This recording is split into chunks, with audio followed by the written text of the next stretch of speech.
இன்றைக்கான தேவனுடைய வார்த்தை கிரிகை.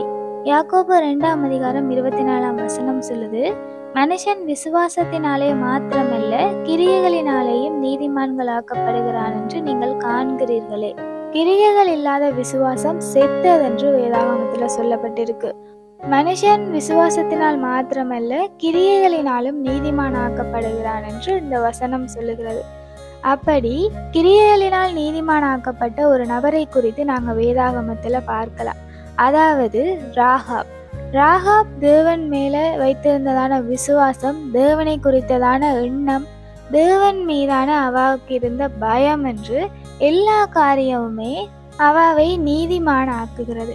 அதாவது ராகாப் என்கிறவா ஒரு விபச்சார பெண்ணாக அறியப்படுகிறார்.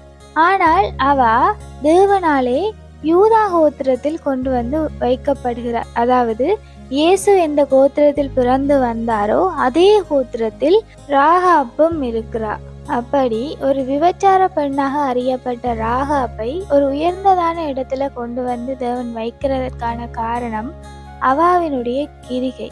அதாவது கானான் தேசத்தை பார்வையிட வந்த 2 தேவனுடைய பிள்ளைகளை தேவன் மீது அவருக்கு இருந்ததான நல்ல அபிப்பிராயத்தின் நிமித்தம் அவர்களை எதிரிகளிடமிருந்து காப்பாற்றி விடுகிறார்.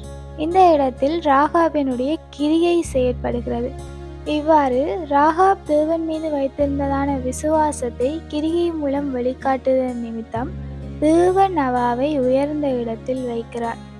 இப்படி ராகாபினுடைய வாழ்க்கையிலிருந்து ஒரு மனிதன் விசுவாசத்தினால் மாத்திரமல்ல கிரியைகளினாலும் நீதிமான்கள் ஆக்கப்படலாம் என்பதை நாங்கள் காண்கிறோம். அதே போல எங்களுடைய வாழ்க்கையிலும் கிரியைகள் இல்லாத விசுவாசம் செத்ததா இருக்கிறது. ஆகையால விசுவாசிப்போம், அதற்கு ஏற்றால் போல கிரியைகளையும் செயற்படுத்துவோம். Have a hopeful day.